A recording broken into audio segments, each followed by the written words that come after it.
So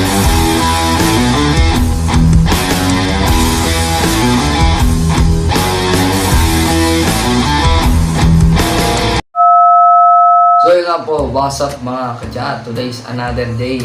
Another gawa na naman tayo ng video kung saan ay meron tayong i-unbox ng mga kadya. So medyo maliit lang naman itong i-unbox natin ito. So kung napanood naman ninyo yung last upload ko na vlog, which is yung mga plano kong i-upgrade sa gitara ko. So yun, meron akong isang binili sa Lazada, which is string ng gitara. So mamaya papakita ko sa inyo. Then mamaya i-unbox natin mga katya. So pagpasensya nyo na mga katya kung ganito yung boses ko kasi gabi na itong pag-video ko nito at may natutulog pa doon sa kabilang kwarto. Then mapansin nyo naka-ring light pati ako. Then narinig nyo yung nung electric fan. Then mapansin nyo ito yung speaker na gamit ko pag ako nag-guitar covers. Then yun. So, ano pang hinihintay natin? So, yung in-order ko na string sa Lazada, which is ito for the first time ko lang na-order ito. First time ko lang nakabili ng gantong string. So, which is ito. Yan. Ito kung nakikita ninyo. So, the Ardio string. Makikita naman ninyo. Yan. So, the Ardio string. So, nakabili ako nito sa Lazada sa halagang 186. So, yung size ng string na binili ko ay 942. So, iba pa man na ng size ng string ng the Ardio. So, meron din sa mga Elixir, sa J-Craft na string, iba pang mga brand ng strings na mabibili natin sa mga Lazada at sa mga ibang malls ng mga kutya. Ano pang hinihintay natin? So, buksan na natin. So, yan. So, meron pa nakalagay dito. Ayan o. Mapabasa ba naman ninyo yan? Yan, meron din nakalagay dito. So, hindi na isa-isayin pa. And, ito na yung yung sa string. So, yan. And, ito yung sa back. Pagdating sa mga strings ay kailangan ko rin maging maayos sa pagbili. Dahil minsan kasi, pag bumibili ako ng string sa bahay ng buwak, medyo local yung mga nabibili kong string lang. Napapansin ko yung string nung vendor na nabibili ko sa bahay ng buwak ay nag-aikot yung string sapagkat hindi ko alam kung bakit. So, buksan na natin itong na ito, itong plastic na ito. Then, tingnan natin yung string. So, wala na tayong cutter. So, na natin.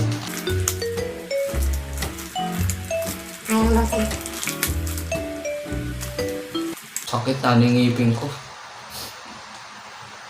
Duto eh. Paglit lang. Next time, use your brain, ha? So, yan mga kachat. Nagmumug muna ako to sa baba. Dahil sa ginamit ko kasi pambukas, which is itong buong ngipin ko. Then, umanidiningin ko. Dumugo. So, ito na. Naka na yung plastic. Pero, na natin. Natin kung kung may kulang bawal. Ito na. Run. So, ito na yung string. So, ang problema ko lang dito sa string na wala lang siyang number. Kung ano baga dito yung number 1. Patay tayo dito. Paano ko ito matatakid? Hindi ko alam kung ano yung number 1 at number 2 dito. Kasi pag sa mga na-order ko or yung mga nabibili kong string, lalo na nung sa bahay ng buwak, nakaiwala yung mga string na itatagin mo pa number 1 to 6. Dito sa binili ko, walang nakalagay na number o kung ano-ano pa man. So, ano pa dito mas magandang dito. So, wait lang, baka nandito yung specs. So, nandito pala yung specs. So, bicolor pala ito mga katya. Yan, King sa TV, hindi ka nagbabasa ng specs. Dito, so yung silver, yun yung number 1. So, ito yung silver. Then, yung second string ay yung purple. Yan, ito. Yung third string, ito yung kulay green. Then, yung fourth string ay yung black. Fifth string ay yung red. Then yung last brass or yung yellow, which is ito. So, nandito pala yung color. Yan, kung makikita ninyo no, mga kutya. Pag-iwalay-hiwalayan muna natin.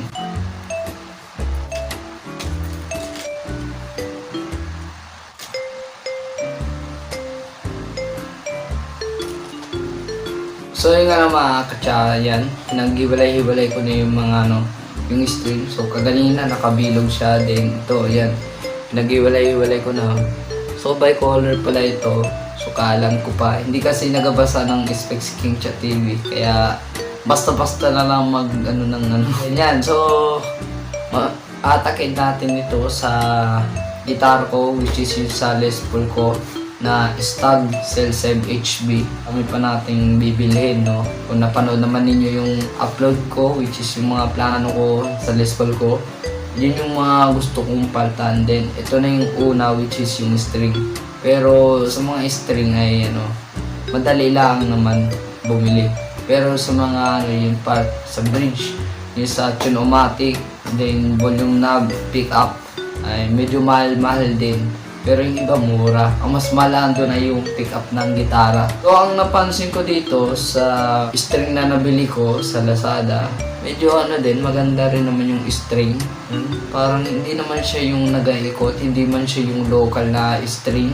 Katulad nung sa mga ibang string na nabibili natin sa mga ibang store na medyo local. Kasi pag ako bumibili ng string, dapat yung maayos na string. So, nung sinabi ko anong nakaraang vlog ko, ay yung mga string na nabibili ko ay mga nasa hardware. So, yung mga naka-individual lamang. So, yung bibili ka lang ng first string, yung second string, third, fourth, fifth, and sixth string, no? Yung mga nabibili natin sa hardware ng mga tig 15, 20, 30, 35 at yung mga tig 50, 55 ganun. Medyo local yun at madaling makalawang, pero itong string na nabili ko medyo maganda-ganda rin naman. Then sure matagal din itong mapatid. Depende rin sa paggamit. So itong string na ito ay lamang ito, light lamang. Ang nakalagay kasi dito super light 942. So 942 lang itong size ng string na ito or yung gag. Iba ang pronunciation ba din? Gag. Yung gauge, basta yun na yun. Maganda rin naman itong string na ito at magagamit ko rin naman ito sa church namin pag kami mag-praise and worship, pag matugtog, sa mga gigs at sa pag-guitar cover ko. Ano pang hinihintay natin? I-try natin, itakin natin sa gitara ko. So, medyo matatagalan din ako sa pagtakid ng gitara. So, pakita ko na lang sa inyo ng mga katsa.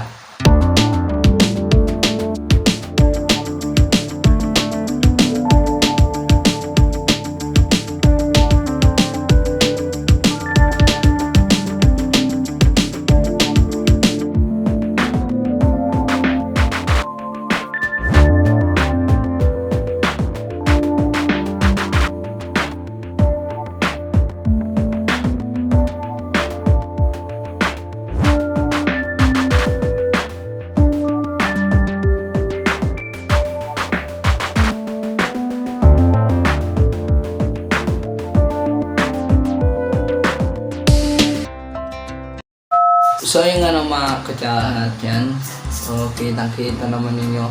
Katakid na yung string ko lahat. Then yan. So nakaluwag-luwag lang ito. So hindi pa ito natutono. Kaganina muntika na dito sa second string. At parang mapuputol. Pero umangat lang dito. Pero ngayon tutono naman natin. So sana walang may mapati dito sa string ito.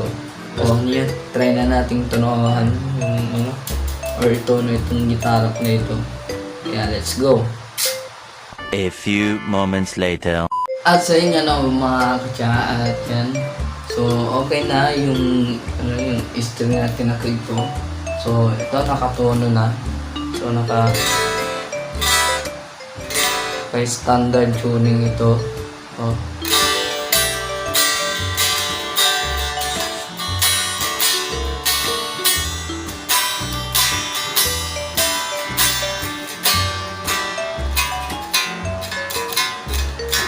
So, napansin ko dito sa string na binili ko na ang ganda rin ng ng string ng Diageo. So,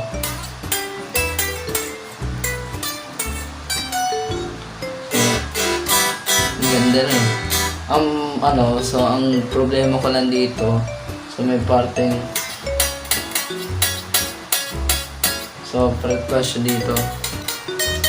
Okay, siya, fret pass, ay okay lang yun. At least may gitara din akong magagamit. Ano ko lang, set up para maayos tong neck ng gitara ko, para pumantay yung mismong ng gitara ko. So kung makikita ninyo medyo parang low action dito. So depende na yan, pero okay namang yun kahit kahit medyo wala ito sa setup okay lang yun, no problem for me.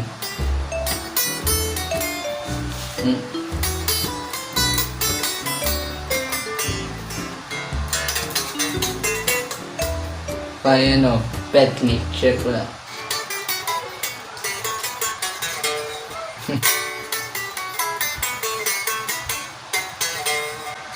Medyo mabagal-bagal pa. So, ayan, maganda naman yung string ng Diageo na nabili ko sa Lazada.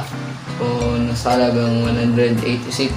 So, ang binayad ko sa nag-deliver ay 247. So, kasama na yung shipping fee doon. Yan, magagamit ko na rin yung ninong ko sa paggitara. So, magagamit ko na rin to sa linggo. Siguro akong gagitara sa linggo. So, pag nakatono na ito, medyo lumuluwag siya ng konti, nawawala sa tono. Pero okay lang yan. Lang yan. So, bakit napakain ng lead magbalik na intro. So yun lamang na mga katsa ang sinare ko muna sa inyo, which is yan, nakabili na ako ng string ng gitara ko, which is yun sa Diageo. So dito na ako matatapos itong vlog na ito. So kung nagustuhan niyo itong video, like, comment, share, and subscribe na lang kayo sa YouTube channel ko, Kingchat TV. Then hit the notification bell para updated kayo sa next videos ko na i-upload ng mga katsa. Kaya cha-cha out. Peace and God bless you all sa inyo lahat. Ingat palagi and keep safe everyone.